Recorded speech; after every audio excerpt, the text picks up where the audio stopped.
episode 9 of the Daily Geeky Pastimes podcast. We're recording this live on youtube.com/Geeky Pastimes, but it's also available as a video podcast on Spotify and as an audio podcast on Spotify, Google, Apple, probably wherever else you find your podcasts. If there's some sort of service where you normally get your podcasts and you can't find this, please let me know and I'll try and get it added. It's normally fairly easy. Good morning, Joe W. Because we record this live every morning, it means that I can interact with people. So if you want to be in the chat, come over to YouTube, subscribe, all of that stuff. And then you'll be able to ask questions as we go and kind of chip in. That helps a bunch. Today, we're going to be talking about a few different things. We're going to be talking about the Star Wars celebration that happened over the last weekend and some of the exciting news from that and some of the possibly less exciting news from that.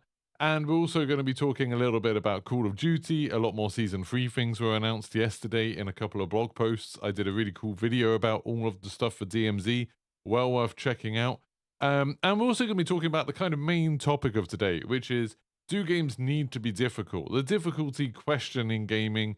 Should all games have an easy mode? Should all games have a difficult mode? Like a hard mode and, what do they call it? Like Iron Man mode that you have in Diablo and stuff like that.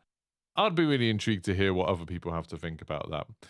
But first of all, let's talk about some of the news. So Star Wars Celebration happened over the weekend in London. I didn't go down there.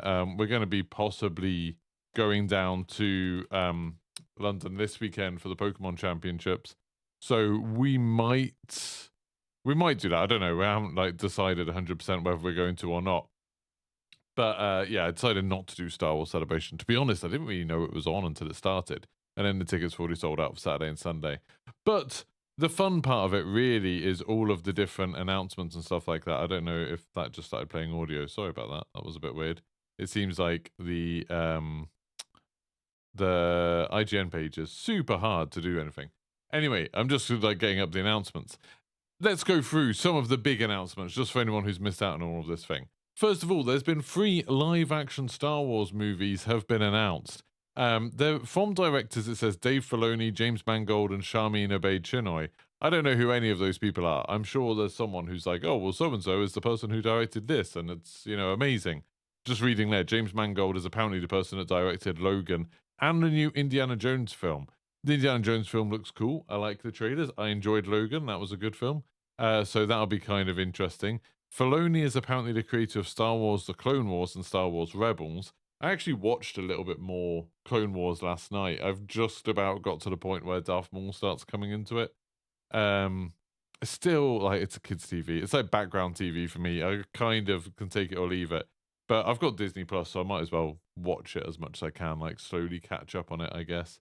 And then there's this other person, Sharmeen Obaid-Chinoy, is apparently the person, the director behind Miss Marvel, which was okay. Miss Marvel wasn't the best thing, I didn't think, but it was fine. It started off quite well.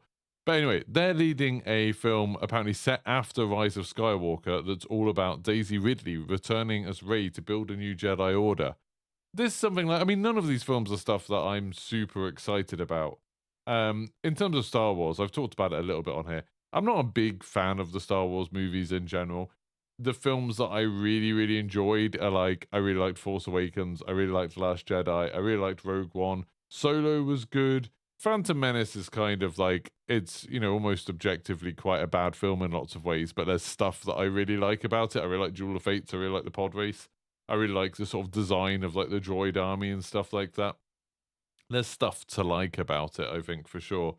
But I'm not the biggest fan of the original trilogy. I think the acting's quite bad in it. And there's some odd pacing, especially in A New Hope. I think that's really oddly paced. But yeah, I really liked Last Jedi. And I really hated Rise of Skywalker. I really didn't like it at all. I was really disappointed with it. And I think for me, a big part of that was Force Awakens kind of did, I know it's loads of people have talked about it before, kind of retreading a lot of old ground. It's very similar to A New Hope. But then I thought Last Jedi did a really interesting thing of taking it in a kind of unexpected direction and changing a lot of stuff that we were assuming about Star Wars. So, the idea of questioning whether or not the Jedi are actually a good thing and whether the Sith are, necessarily all completely wrong about everything. and having the idea of, oh, does it matter whether you're like a Skywalker or a Palpatine or whatever? I thought they were doing some really interesting stuff, and I thought Last Jedi had some really interesting, like, not to get too English literature studenty about it, but it had some really interesting themes. Like, I thought The Last Jedi was very much about failure and like perseverance despite failure. A lot of stuff that happens in The Last Jedi is a failure. It's like Poe's bombing run at the beginning is essentially a failure. He sees it as a victory because it's like, oh, he was like the heroic ship. They managed to destroy this big thing. And then Leia's like, so many people just died and you just cost us a bunch of our fleet. Like, you really screwed up back there. And he's like, oh, okay. And then you have the whole thing of like Finn and Rose going off to the gambling planet to go get the hacker, and that essentially being a failure and them getting captured, which I thought was very cool. And the whole thing of like, they all end up on Crate. It's like the last of the resistance. They're basically near dead. And then they have that like final push out where they're gonna like push across Crate to do it, to go and take on the big machine that's gonna bust down the doors. And that ends in failure. And it was like all of it was kind of like keeping hope going, keeping possibility for the future going is more important than some sort of like big heroic moment. And I thought that was like a really, really interesting idea for Star Wars and an interesting direction to take it in. And the idea that, Rey was a nobody. But like that hope is actually an important thing. The idea that anyone could be a Jedi is a much more important thing than just protecting Luke Skywalker. I feel like it was such like an incredible ending to Last Jedi of having the last Skywalker dying. Well, kind of the last Skywalker. I know of like Leia, obviously it was a bit more difficult with her dying in real life. But like having Luke Skywalker dying, like the last proper Jedi dying out, and Rey being like, I don't necessarily want to be a Jedi, I'm just Rey, I'm just something different. I thought that was super interesting. And then it ends with that like little moment where there's like a kid who in the gambling planet who like grabs the broom or grabs the mop or something using the force. And it's like, it seemed like it was this cool thing of like, hey, maybe some of these assumptions that the Jedi have been making were wrong and out-fashioned and outdated. And it's like, this is the end of having this like binary Jedi Sith, like light side, dark side. There's heroes and then there's everybody else. Like ending all of that and just being like, maybe the hope of the resistance, the hope for the future is more important than all of that stuff. That was a super cool idea and something that Star Wars hadn't really looked into, and it was like very cool. And then Rise of Skywalker came along and was like, no, like we're not going to do that. We're going to make it so everyone has to be related. The heroes have to do grand heroic things. No one else really matters other than the heroes. To the point where even like the last third of the film is very much like, hey, look, here's all of the heroes that have spaceships. Look at all of the hero spaceships. And then like, hey, look, here's the voices of all the hero Jedi. Let's listen to all the hero Jedi. And it's like, oh my God. It's like you couldn't have done a bigger U-turn on the sort of messaging of a film than they did with Rise of Skywalker. Aside from all of the nonsense in Rise of Skywalker, like the stupid dagger and everything. It was just, I thought it was a very bad film. Like, visually impressive, but other than that, just lots of very bad things in it. So the idea of them doing something set after the events of Rise of Skywalker, I'm open to the idea, but it's like, I'm not going to be super excited about it. And the only description we have of it so far is like featuring Daisy Ridley back as Rey as she builds a new Jedi Order. Like Daisy Ridley, thought she was good as Rey, but building a new Jedi Order, really? Is that what Rey should be doing, building a Jedi Order? Surely she should be building a new order of Force users. That would be better if they'd worded it in some more ambiguous way of like, Rey's building a new order of Force users and, rejecting the Jedi. That was kind of like Yoda's whole point. Rejecting the old ways of doing stuff. That would have been really cool. But, I don't know. Doesn't seem like that's happening. Anyway, I imagine these films are going to be a long way away. Like, when they've said there's 3 films, they haven't really, I don't think, directly said like what like when these films are coming out, as far as I know. But like, the first one where it said from James Mangold, if he's the guy who directed the new Indiana Jones film, I imagine he's been quite busy with Indiana Jones. So now they'll just be starting this film. And they've got, so it'll probably be like 3-4 years before we see some of these.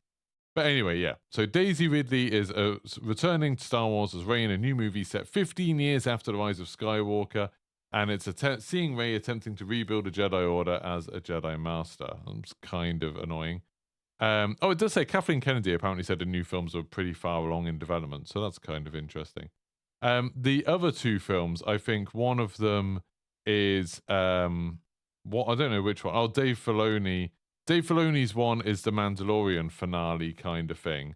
So it's apparently going to tie up all of the sort of like Book of Boba Fett, Mandalorian, and Ahsoka storylines. And I think someone said that was like 2028 or something like that. So we've got another few years of those TV shows before they do it. But yeah, so it's going to be kind of ending that at some point. I'm not that interested in that. I don't think Book of Boba Fett was good. I don't think Mandalorian season 3 has been very good. I don't care about the future of the Mandalorian story. Like, they had the whole thing of like what's going to happen to Grogu was interesting, and now I think like they've kind of just stopped. Like they've kind of just not done anything interesting with it. They're spinning the wheels. The whole thing about like whether they can reclaim Mandalore. Like, does it matter? Like, does anyone care about that? The Mandalorians are a weird cult, and I thought they were starting to explore that, the idea that, you know, hey, like Bo-Katan and stuff being like, hey, you know those people you hang around with? Like, just because they say that they're the only true Mandalorians, that doesn't make it so. They're weird. And like, I thought that was kind of a more interesting direction. And now they've just completely moved away from that and been like, oh no, yeah, let's join the weird cult. Let's be a part of this and their weird, pointless rituals and like traditions. It's very, very silly. I'm not a big fan of that sort of stuff, to be honest. I think they could probably do without it. And oh yeah, and then we've got the other film. They said what the other film's going to be? I thought the other film's going to be a High Republic one, isn't it? So it's going to be like before the prequel trilogy. That could be interesting. I've read a couple of the novels and a couple of the comic books set in the High Republic. They weren't amazing, like they weren't the best thing ever, but there's definitely some interesting ideas. The first High Republic novel is pretty cool.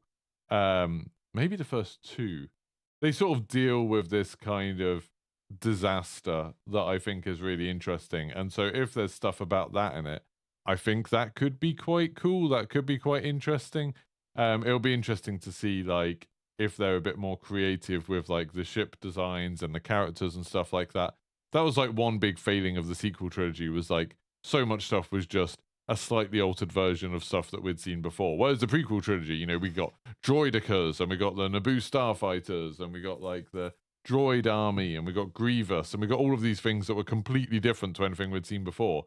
And then it's like the sequel trilogy, it's like we've got AT-ATs but bigger, we've got the Death Star but bigger, we've got TIE fighters but they've got a bit of red on them, and it's like that's less exciting. So it's like I'm hoping that we'll see some really, really cool stuff with that High Republic stuff. That's probably the one I'm most excited about, just because it gives them a chance to try something a little bit new. But like I said, I'm not the biggest Star Wars fan, so I don't know. Doesn't matter what I think.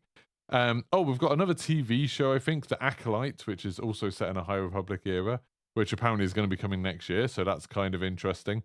And one of the things that I really like about the sound of this, the thing that makes me more excited about The Acolyte, is the series creator said apparently, what I pitched to Kathleen Kennedy was Frozen meets Kill Bill. Like, that sounds amazing. Like, I love that. Says it's High Republic near the beginning of the prequels, an exciting part of the timeline. The bad guys are outnumbered. They're the underdogs. Yeah, I'm kind of interested to see what that's going to be like. Frozen meets Kill Bill sounds kind of cool. So they said, they expanded on that a little bit and said, so much of that Frozen meets Kill Bill is about the sister relationship. So much of it was about the villain actually being a powerful, misunderstood woman, you know, which is kind of like what happens in Frozen. And then they said for Kill Bill, they said they think it's a good reference for a modern day martial arts film. So yeah, it's like talking about some of the samurai films and Crouch Tiger, Hidden Dragon and stuff like that. So could be cool, could be really interesting. We've also got a few other things that are coming. There's Skeleton Crew, which is, I don't know, some other TV show that's coming next year. There's a new series of The Bad Batch. I still haven't watched the first 2 seasons of it at all. A Lando Calrissian series. There's a Taika Waititi film that is apparently still happening, but is like still a long way away. He's still writing the script for that. I'm a bit fed up of Taika Waititi at this point. Like, I haven't really enjoyed, like, I didn't like the last 4 film and stuff like that. There was a Star Wars Jedi Survivor trailer. For those of you who don't know, I've been I've been starting a playthrough of Jedi Fallen Order over on twitch.tv/Geeky Pastimes. Just started that yesterday, did like the first planet, really enjoyed it. So today I'll probably hop in after this stream, after this podcast. We'll hop into that and then take on the second planet, get some new abilities. I've been really surprised at how good Fallen Order is.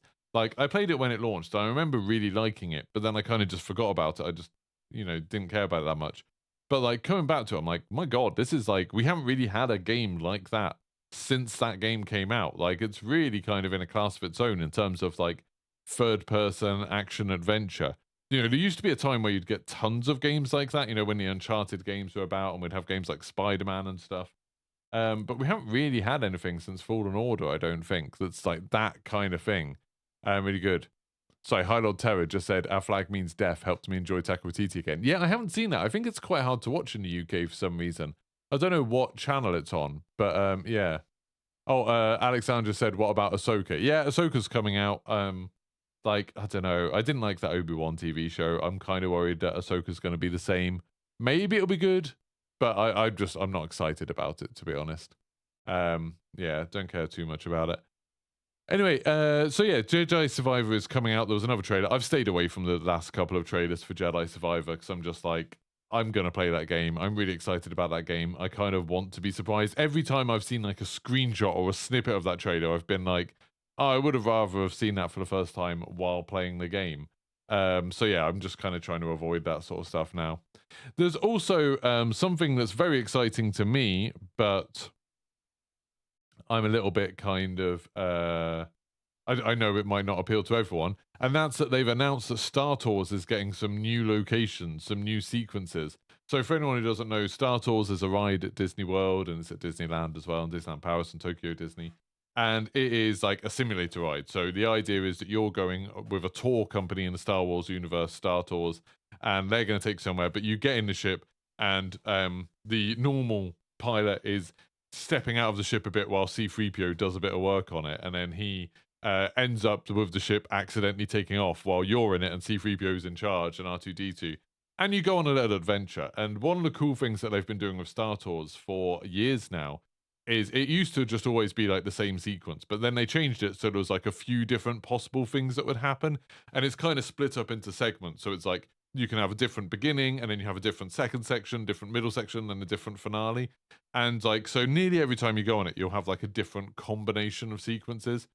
And they started adding more and more. So when the sequel trilogy came out, they added a Force Awakens one, then they added a Last Jedi one, they added a Rise of Skywalker one. And then they added one for Galaxy's Edge, which is like the Star Wars land at the Disney parks, which is really cool. And yeah, now they've said that they're going to add some more next year. I don't think they've said anything about what they're going to be. I wouldn't be surprised if they were tied to like The Mandalorian or Book of Boba Fett or Ahsoka or things like that. But that'd be super cool. Like, I'm excited for new experiences with that. I love that ride. It's a really cool one in Disney World where it barely ever has much of a queue. Like, you can get on it a few times, and it's very re-rideable because everything changes. So I'm super excited that they're doing that again. They had like a whole Disney Parks panel, and that was like the only announcement at Star Wars Celebration. The other things were like, oh, they're releasing the soundtracks to like some of the Star Wars rides in the parks, like Smuggler's Run, Rise of Resistance, and Star Tours. They're like, you're going to be able to buy the soundtracks to them. It's like, that's not really a parks announcement. That's not that exciting.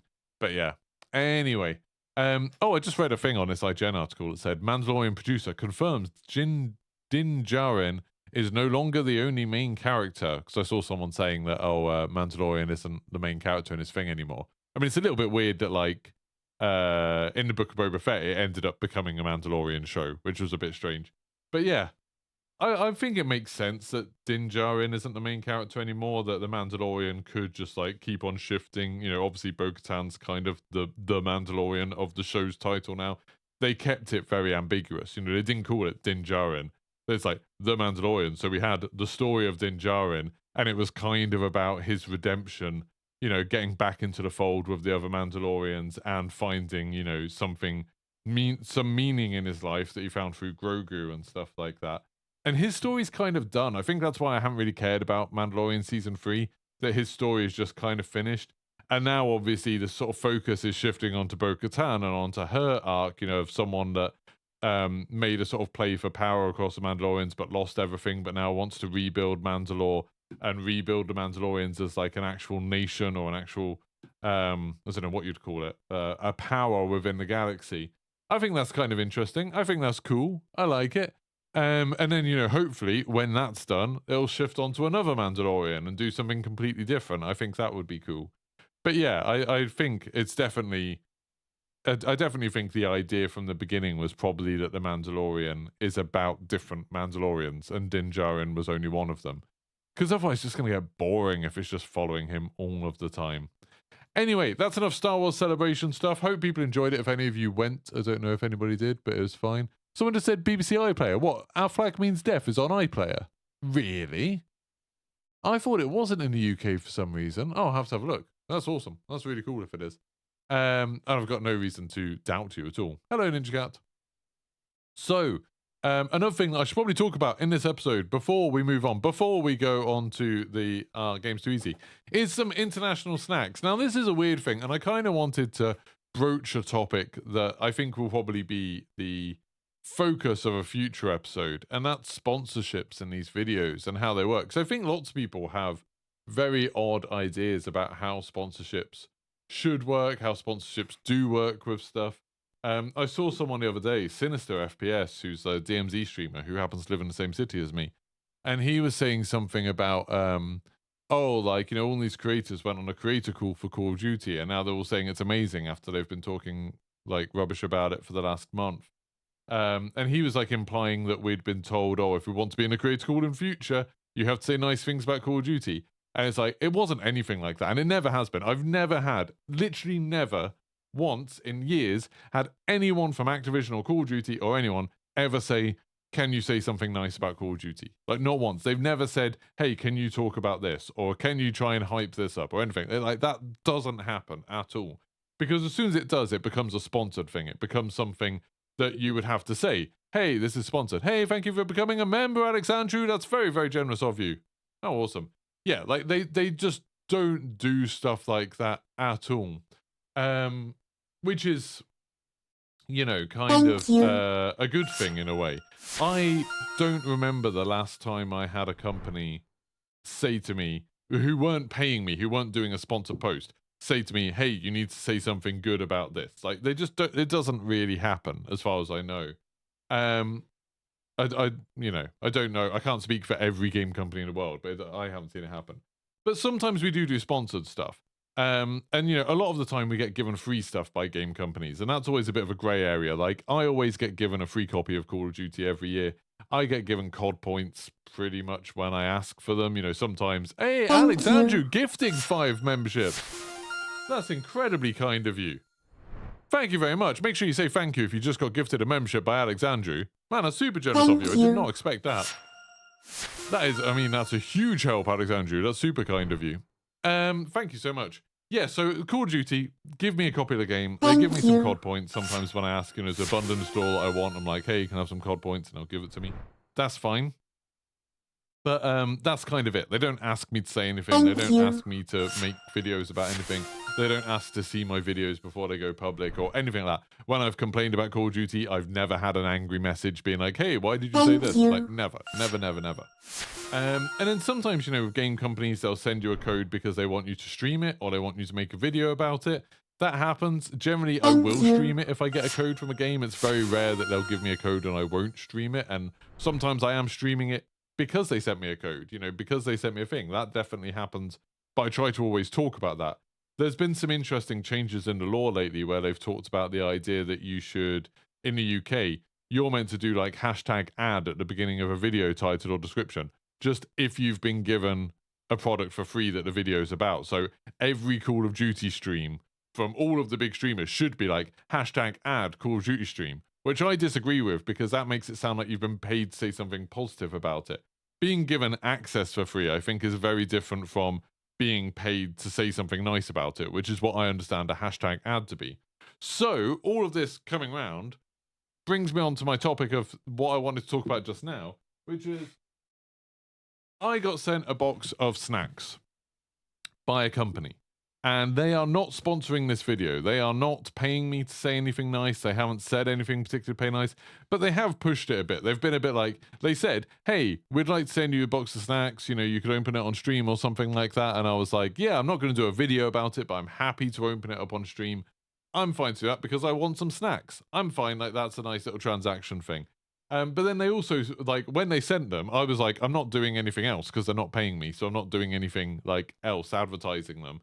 But then they were like, hey, but we can give you a coupon code for your like viewers so you get 15% off. And like, can you post all of the links to all our socials? They basically just put a note in the box saying like, hey, can you use this affiliate link? Blah, blah, blah. And I find that a bit sneaky because now we're getting into that ad thing, except I'm just not getting paid. I don't get any commission from using my affiliate link or anything like that.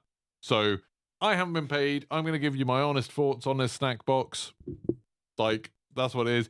If you want to buy your own, there is a link in the description. There is a link to my affiliate code and a coupon. So if you did want 15% off your first order, you can. But it's a bit weird because it's not really an advert. Anyway, this is the box. They're called Try Treats. I don't know why it just says treats on the front, but they're actually called Try Treats. Anyway, yeah, oh, there we go. That's the web address, trytreats.com. They sent this to me. They sent this like over a month ago, but they sent it from New York and it's taken so long to get to me. I hope this food isn't off. But if you open it up, basically the thing they're doing is like you get a box every month of treats from one particular country or themed around one particular country. So this month it is India. As you can see, you get like a little Indian flag on it. That was the first I knew that it was Indian. And then I haven't opened it up yet, so I'll open it up and see what we get in there.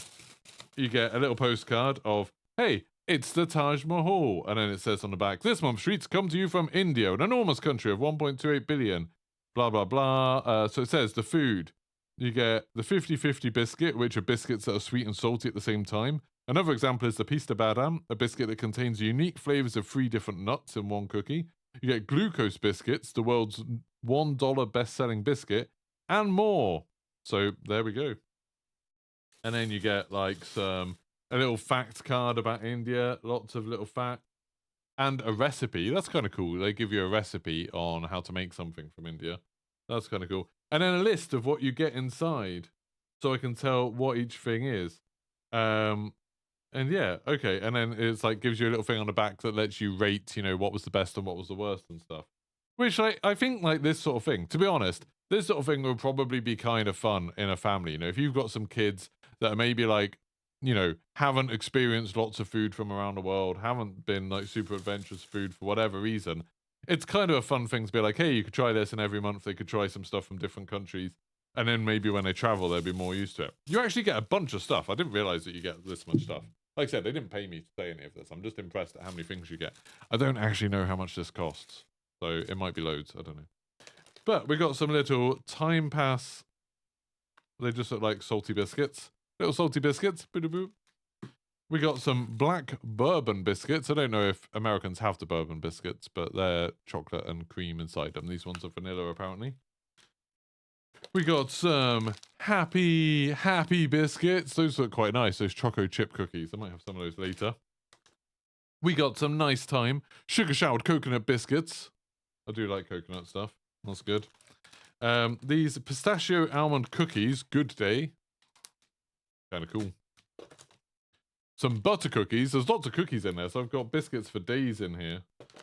Some salty, sweet and salty. These are the 50-50 things they was talking about, the sweet and salty biscuits.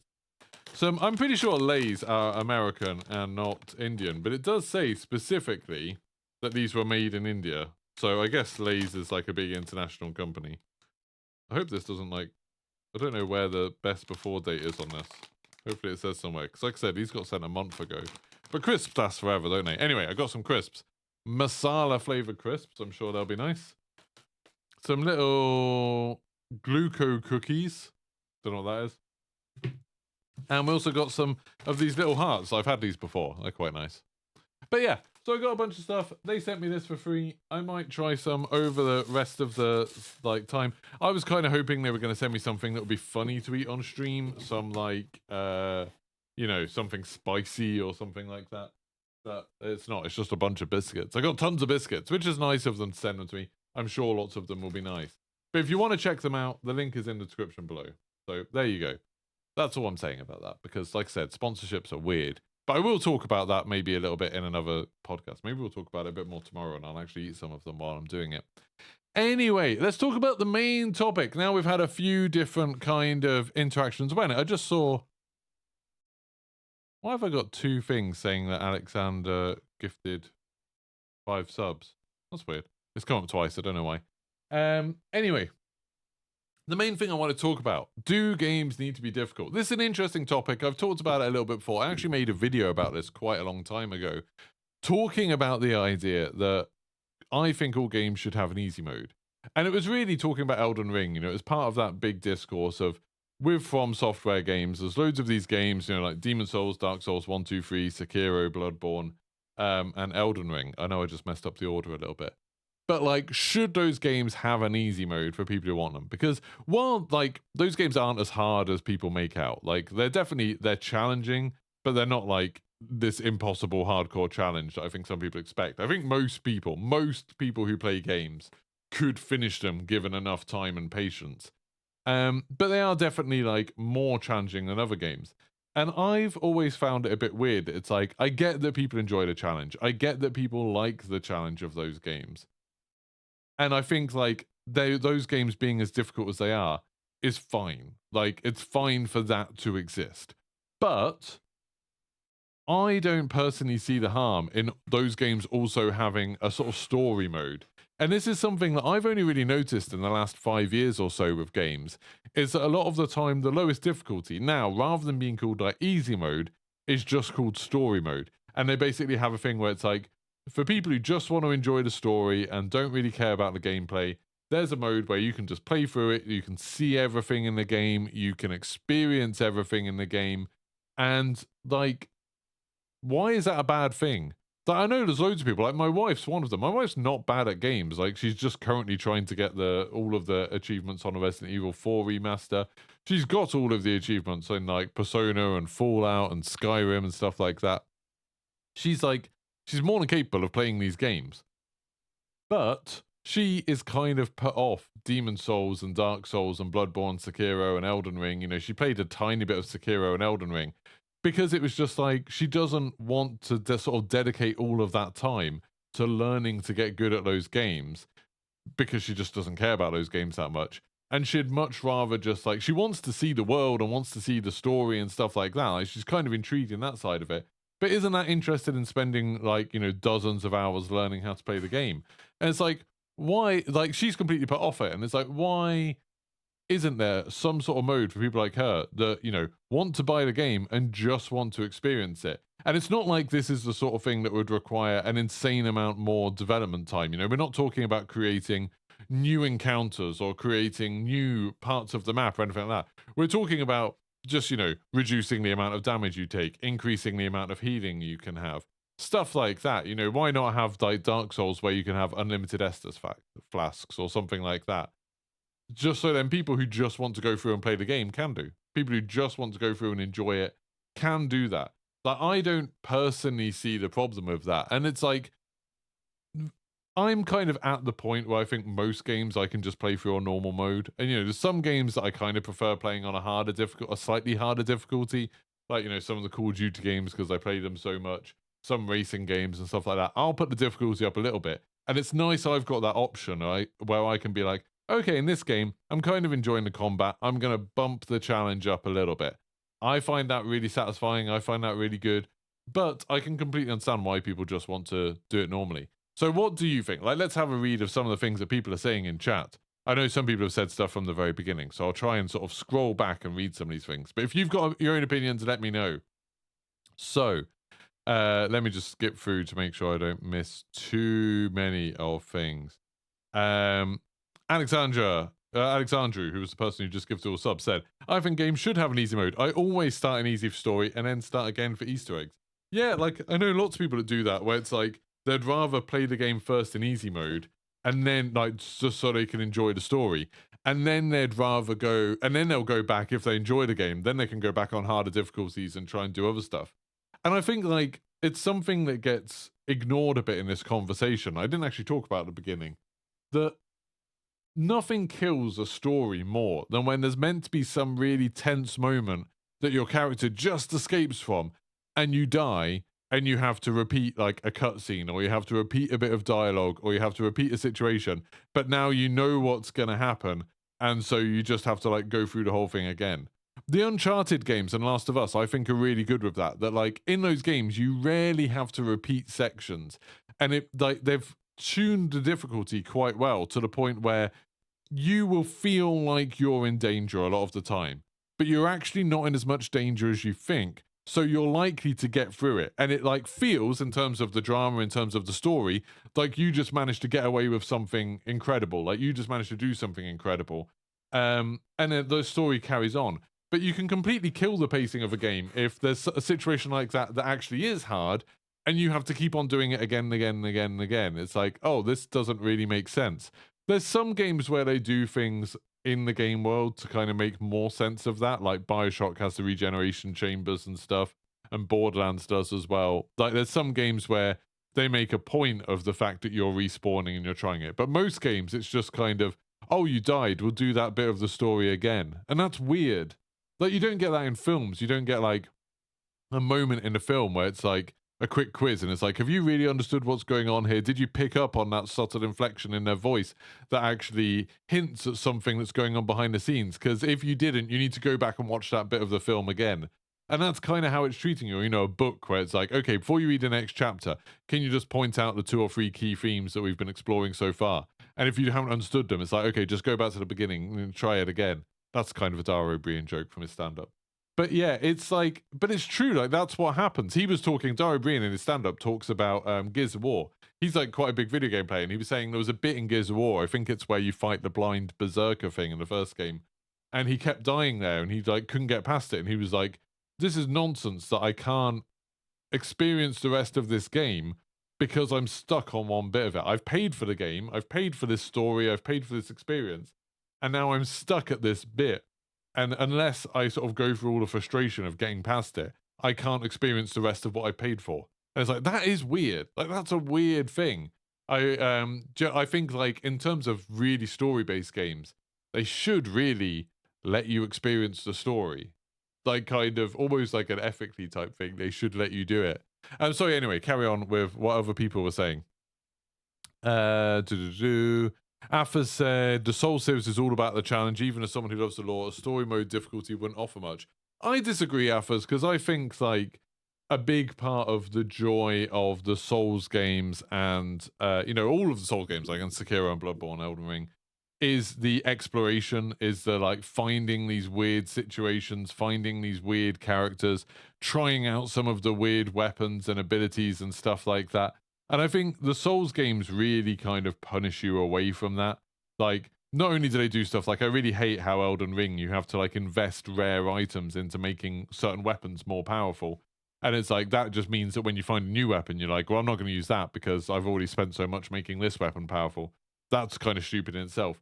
But also just like exploring is kind of, you know, if you're not good at the game or you're not willing to get good at the game, you essentially can't explore. You won't ever see the second half of Sekiro. You won't ever see the ending, like the weird landscapes, the bits where it gets super freaky in Bloodborne. You're just never going to get there. And it's like, I think a lot of people would really enjoy playing through those games without having to worry about the combat. They just want to play it as a power fantasy. Loads of people just really enjoy playing games as like a power trip. They just want to blast through stuff. And I think that's fine. I don't see why there's a problem with that. Just catching up on anything else.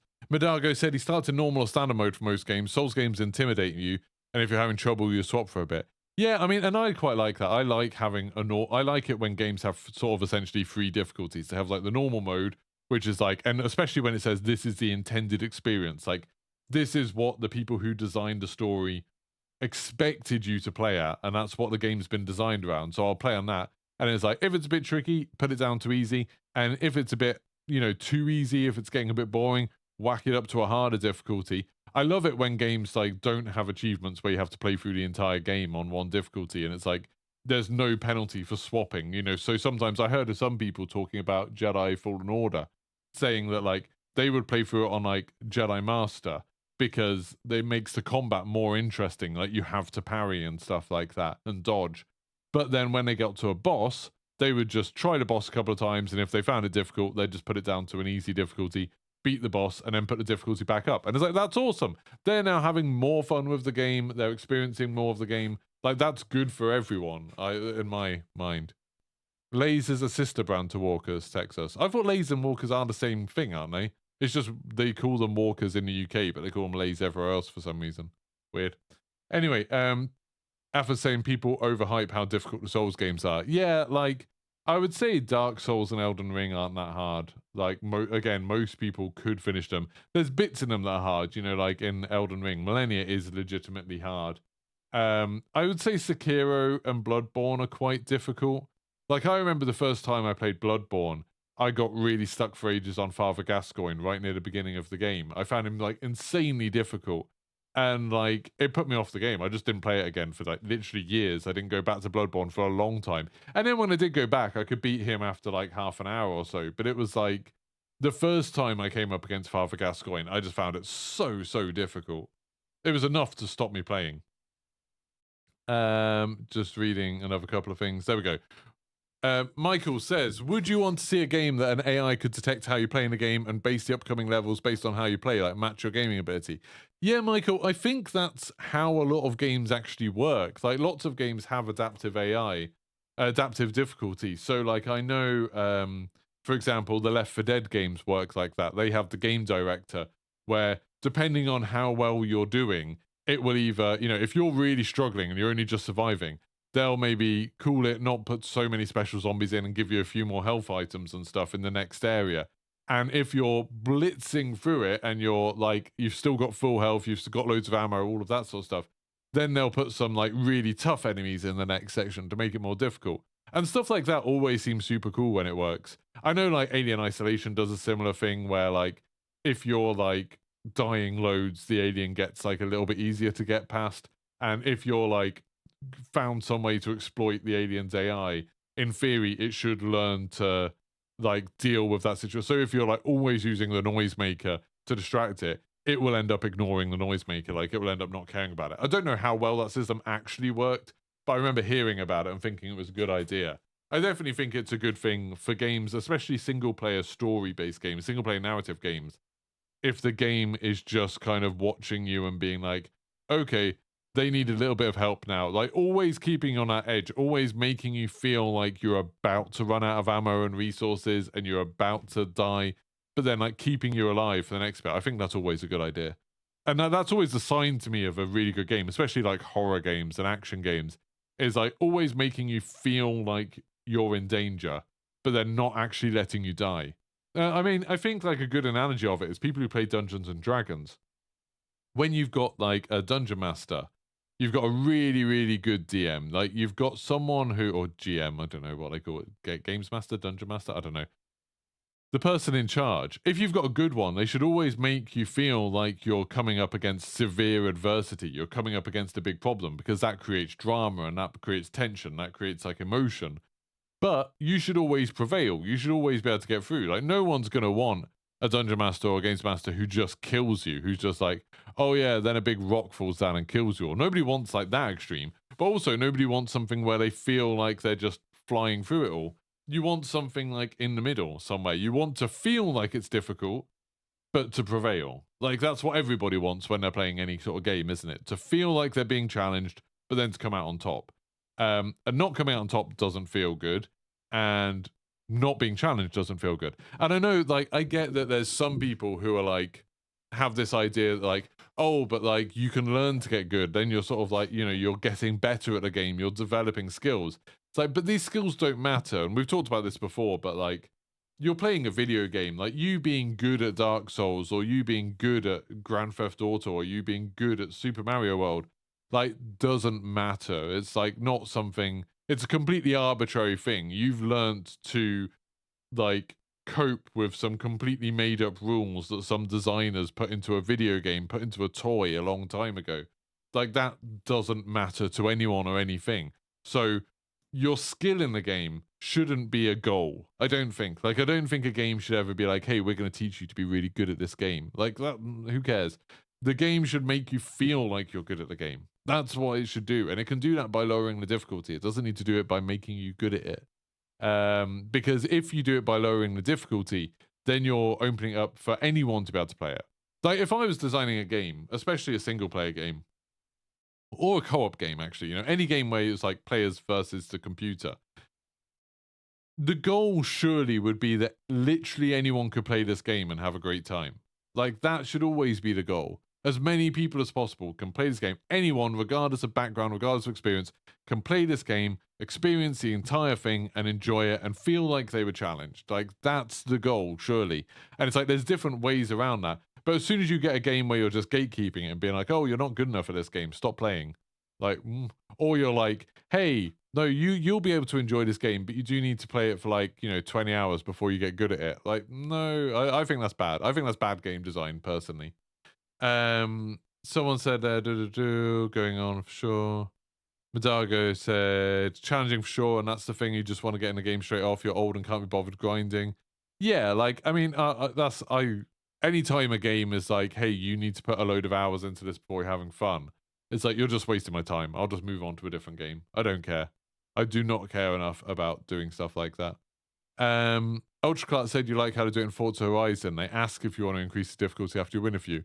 Yeah, and Forza Horizon, like racing games have it a bit easier because they've got like so many different ways you can change the difficulty. Like, do you want a driving line because you don't want to learn the track? So, have a driving line so you can just race through every track without having to repeat it a bunch of times. Do you want to have replays? So if you make a little accident, you make a mistake and it leads to an accident, you can just rewind time. Do you want to limit how many times you can do that, or do you want to have unlimited? Do you want to have like braking assist? Do you want to have like some of the realistic things that cars have, like traction control and ABS and stuff like that? Like having all of those different options is super cool, I think. It's super interesting. Like and racing games just have that a bit easier.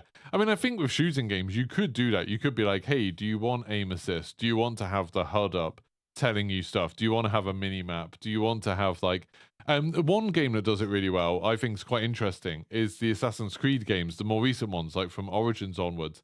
They have like a guided mode where it's like, hey, we're going to give you all of the clues you need to find stuff in the game, in the dialogue. Do you want to do that? So characters will be like, hey, yeah, you need to go to this temple. It's over behind that mountain, kind of next to the lake. Do you want stuff like that where then you have to go find that location? Or do you just want an objective marker on your screen and on your map so it tells you where to go? You can completely choose. And I think that's very cool. Like, that's a cool way of doing it, where it's kind of like you can choose which way you want to do it. But that's obviously much more time intensive for the designers to have to essentially design two different routes of completing everything, or two different ways of finding it. Affa said, because most of Souls games, excluding Sekiro, don't really have a story, it's kept intentionally vague. You'd lose the intended design, but this does not apply to every game. But like I said, Affas, for me, it's like the environments and stuff. The environments are what is compelling and what would be nice for people to do it. Like, and just, seeing all the monster designs, seeing all of the, like, crazy weapons and stuff like that would be a lot of fun. High Lord Terror said it's also an accessibility issue. Not everyone's physically or mentally capable of getting good. Yeah, and just, a time issue. Like, I think accessibility, one thing that's been very cool in gaming for the last, like, quite a long time now, is I remember a time when accessibility was all about disabled people. It was all about just like, hey, these are things that will help you if you have some kind of disability. You're colorblind, you're deaf, you're, like, vision's impaired in some way. Like those sorts of things. And it was like, these are like options that they do that.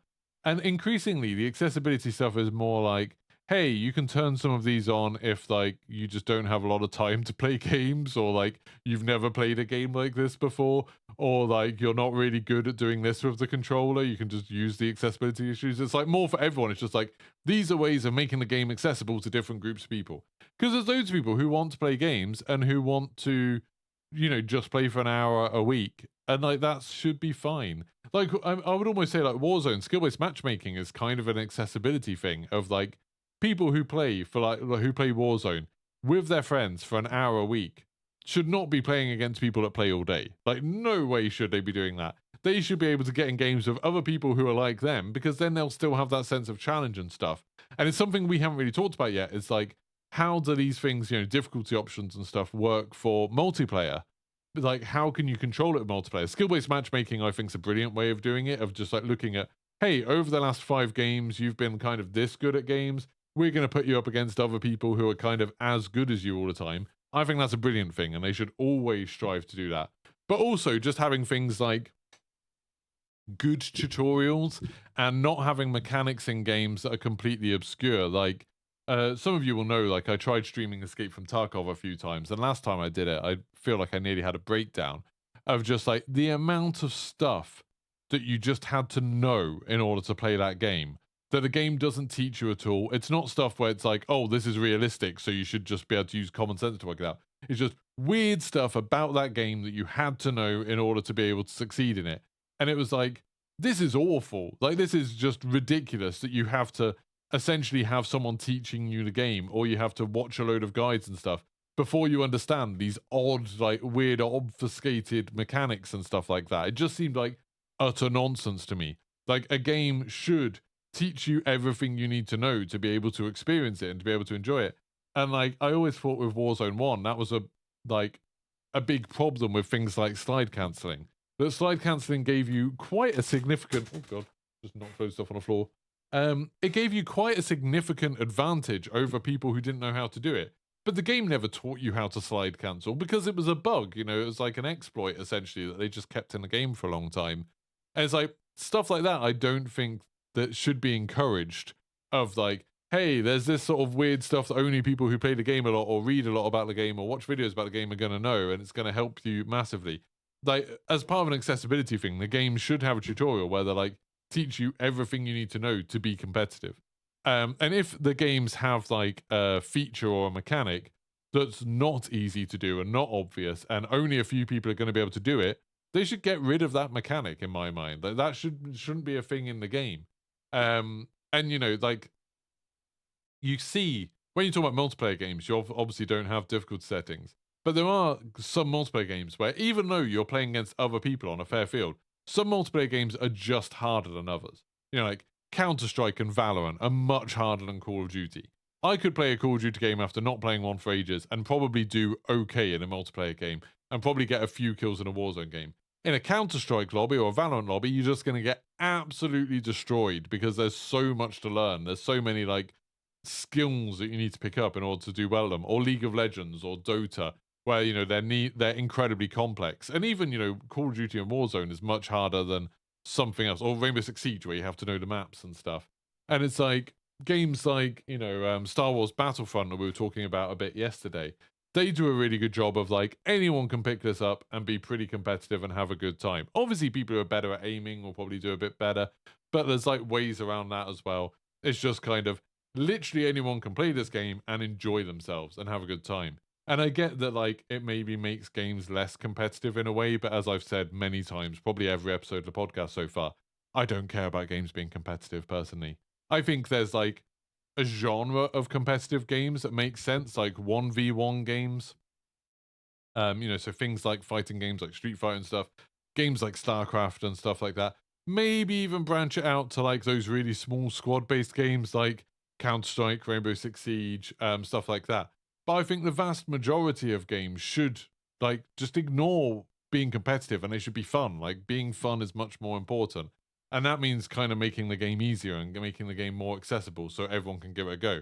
And again, I've said it loads of times on the podcast, Nintendo are basically masters of this. Anyone can have a go at, like, Smash Brothers or Mario Kart or Mario Golf or Mario Strikers or Wii Sports or anything and have a good time. You can invite your friends to play. You can invite someone who doesn't play video games. They can come over and play Wii Sports and everyone will have a good time. That's awesome. You invite someone who's never played games before to come play Warzone with you, they're going to have a bloody terrible time. And you're going to have a terrible time. It's just going to suck. So, yeah, I think, like, accessibility and, like, easiness is a good thing. Anyway, sorry, just read another few chat things. Treebeard Clip says, I've got about 10 hours in Bloodborne, still haven't beaten the first boss. You want to know more about the story, and it's so annoying. Yeah, I think there's lots of people who feel like that. Like I said, it put me off Bloodborne for months. Loads of people talked about how amazing Bloodborne was, and I was like, well, I've never beaten Father Gascoigne. And I'm someone that plays tons of games all the time, but I just found that hard, and I never got past it. I'm just like, nope. Whereas if that had had an easy mode, I would have whacked it on easy. I feel no shame in putting it on easy, and I would have seen all of those cool things in Bloodborne. I would have experienced all of that. It would have been awesome. I would have had a different experience to someone who'd persevered through the challenge of mastering the combat. But it's like, I don't care. They've got something that they want out of it. I've got something I want out of it. There's nothing lost between us. That person can look down on me if they want. I don't care. That's weird, but they can do that. But I mean, and I'm not going to look up to them. But it's just like, it's a different thing that those people are looking for. Affa said Fallen Order on Grandmaster was great fun. The Jedi Master fight was brilliant. I have read before I started streaming Fallen Order again, I googled what difficult setting should you play Fallen Order on, because sometimes people are like, hey, there's a sweet spot, and Fallen Order was one of those where people were like, oh yeah, like Jedi Master is like a really good thing, like the parrying feels really good in it, and it's like the combat's a lot more engaging with that. And then people were like, Grandmaster's just nonsense. People are just like, Grandmaster just makes it stupidly hard in some situations. Your lightsaber doesn't do that much damage to anyone, which feels like, it doesn't match up with the story. And some of the boss fights feel completely unbalanced. And then it's like, yeah, I feel like the Fallen Order community came around the idea of like, Jedi Master is the way that it should be played. Grandmaster is like, if you want an extra challenge, but it's going to be just nonsense. And, Jedi Knight and Blow is like, if you just want to experience the story and jumping around and feeling like a badass Jedi, do that too. And it's like, that's awesome. That's cool. There's options for everybody. Like, that's amazing. I'm not gonna talk about the spoilers that people are just putting in about Fallen Order. Don't want to do that. Mokestep said that's what I like about racing games. It tells you you're winning too easy, put up difficulty. Yep, and a lot of time I'll ignore it, because one thing that I find that it's a lack of self-discipline. One thing that I find I can't control with racing games is like, I'm always like, oh, I should put up the difficulty because it'd be more exciting to be like racing alongside other cars and stuff like that. And, actually really having to battle for first, that'd be fun. So I always do that. And then I find myself restarting every race over and over and over again until I win, because so many games have a thing where it's like, hey, to progress, you have to get this many stars, or to unlock this, you have to win every race. And it's like, or, to get an achievement, you have to win every race. And it's like, there's 300 races in this game. I'm not going to go back and do every single one like this. So I just put it on a slightly too easy difficulty, which means I'm always beating everyone else by like 30 seconds, but I'm at least winning every race. So then I'm completing it. And it's like, that's nonsense. I need to fix that in my head. I need to get to the point where I'm okay with losing races. And I think people who design racing games should do more where it's like, like real world racing. It's fine to not always come first. Even Max Verstappen doesn't win every single race. And it's like, that should be a part of the design of like, not always expecting you to win, but getting, expecting you to like slowly get better at the tracks and stuff like that would be more interesting. I think that's better. Every game should have it for no other reason than accessibility for some disabled players as well. Yep, sure. God of War, Last of Us Part 1 remake, and also Part 2 have the deepest accessibility menus. Yeah, Sony have been doing some really cool stuff with that, Madago. It's really good. Alpha said, skill-based matchmaking with a visible rank, just make rank standard. Do you think Tarkov does this?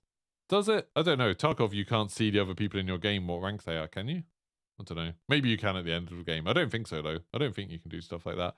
But yeah, like having your skill-based matchmaking being a bit visible is kind of a good thing. I think there's an element of you're still doing the thing of like, if you made everyone's Warzone ranks visible, there's going to be some people who are like, oh, I'm in bronze, I'm in the lowest league, I suck at this game, I don't want to play it anymore. Whereas right now, they're playing against the same people they would be if they got ranked in bronze, but they're having a better time because they don't know that they're bad at the game. And it doesn't matter that they're bad at the game because they're good enough to be having fun, so it's fine. And it's like, as soon as you start putting visible ranks on it, it's like, oh, sure, that's good for the, like, 5% of people that care about that sort of stuff and care about being good at a video game and care about being better than other people at the video game. But, like, the vast majority of people who are playing and just, like, want to enjoy themselves and want to be good within the game they're playing, it's going to be a bit disheartening to be like, oh, yeah, you're a bronze player. Get good. It's like, ugh, that's rubbish. Like, no one wants to be in the bottom league today. Like, no one... Like, statistically, people are always going to be there, but you don't need to tell them that they're there. It's like, you don't go up to, like, a, like, you see kids running at a sports day at their school. You don't go up to them with, like, to the person that won and be like, but this is just a kid's sports day. That time wouldn't have got you anywhere in the Olympics. You're rubbish. Like, you don't do that, do you? You're just like, good for you. You won the race against your peers. Like, that's good. That's a much better way of doing it, I think. I think, some people like the visible rank, and that's why it's nice to have ranking as an option for people who want it. But there's lots of people that just want to play a game and have fun, and they don't need to be told, "Hey, you're not as good as these other people that play the game." Like, who cares? It doesn't matter. That's fine, Matago. Ultra Clark said the clue's in the name. It's a game. It's meant to be fun. Yeah. That's Affers said, I think this was about the side cancelling. That's literally impossible as most competitive mechanics come from unintended movement. Patching them's not practical. I mean, they took out side cancelling and that was a good change. I think that was really good.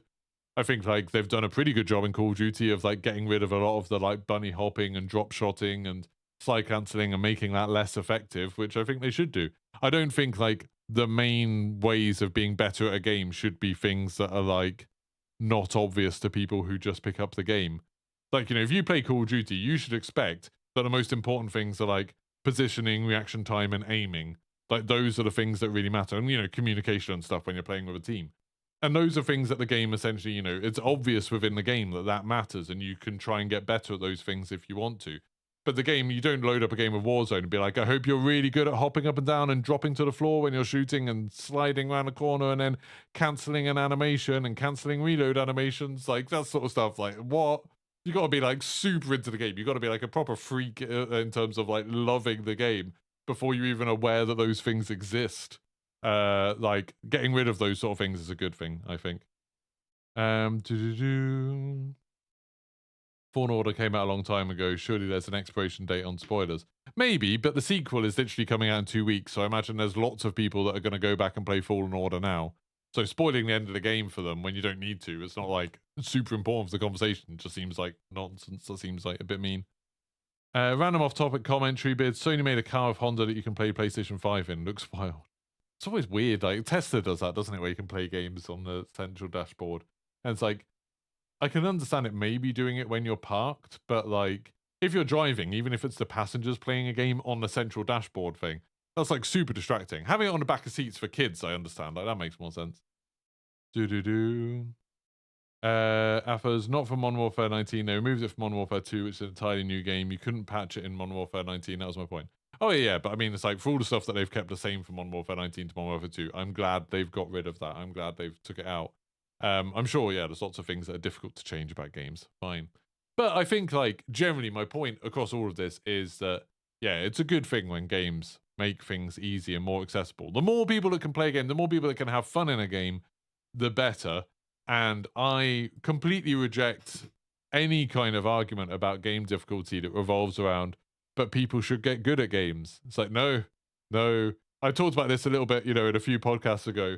I talked about this whole issue that like I think that's a super bad mindset to have of like games trying to encourage you to think of them as like a valuable skill or like a useful skill or whatever. It's like your ability in a video game, your like skills in a video game, for the vast majority of people who aren't professional and aren't earning money by playing that game, are completely useless. And it's like it's an entertaining pastime, but they're not like I don't think it's a skill that should ever be encouraged because it's so arbitrary and so pointless, and it's so easy for them to like increase the amount of skill that you need or increase the amount of like practice you need or whatever, and it's just wasting your time. You know, it's like it's literally just killing your time. If you can make it so a game, as soon as you start playing it, you're having a load of fun and you're feeling challenged, but you're like able to enjoy yourself. If you can do that from the moment you start playing a game, that's much better than a game where you have to spend 10 hours learning how to get good at it before you can start enjoying it. Like I would say that hands down every time.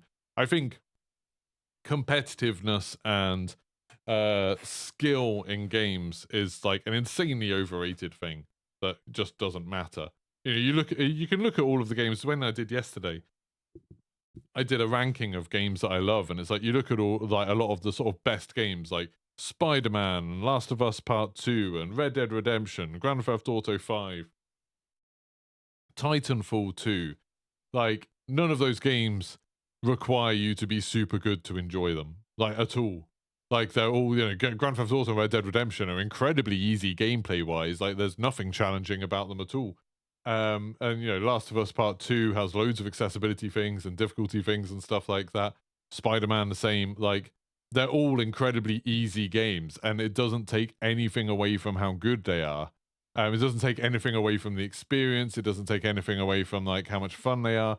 But then on the other end, you have games like Elden Ring and, Bloodborne and Sekiro and stuff like that, where it's like some of them, the difficulty, I personally, I don't think makes them any better, but it does stop some people from playing them. It stops quite a large group of people playing them. I thought it was really interesting when people were looking at Elden Ring last year. People did, people were like talking about how incredible this game was, one of the greatest games of all time and stuff like that. And then it gets outsold by Call of Duty Modern Warfare 2, and it's like, lots more people are going to play Modern Warfare 2. No one's going to be put off from playing Modern Warfare 2 because they can't play it. Whereas Elden Ring, some people are going to look at it and be like, oh, it's like Dark Souls. Yeah, no, not playing it. Which, I know people who have been like that. My wife is like that, just refused to play it. And I think that's kind of a big part of it. It's amazing that it did as well as it did, to be honest. Anyway, that's me done for today. Like I said, I'm going to be going over to Twitch, twitch.tv/Geeky Pastimes. I'll put a link in the chat, actually, where we're going to be playing some more Fallen Order. I'm probably just going to make a coffee and then go straight over there. So if you want to go over there and wait, I won't be long, and I'll hop on over there. I might have some of these Indian snacks while we do it. If you want to check out that Try Treats thing in the description below, there's like an affiliate link and a voucher to get 15% off. If you want a box of international treats during the Twitch stream, I'll tell you how good they are. And I will be back here tomorrow on youtube.com/Geeky Pastimes, recording this live, 9 a.m. tomorrow. We're probably going to be talking about sponsorship and sort of the secret things, where Call of Duty creators get told and get shown and stuff like that. I'll give you a look behind the curtain of how all of that stuff works a little bit. So hopefully I'll see a bunch of you tomorrow. Thank you so much for everyone that showed up today, and goodbye.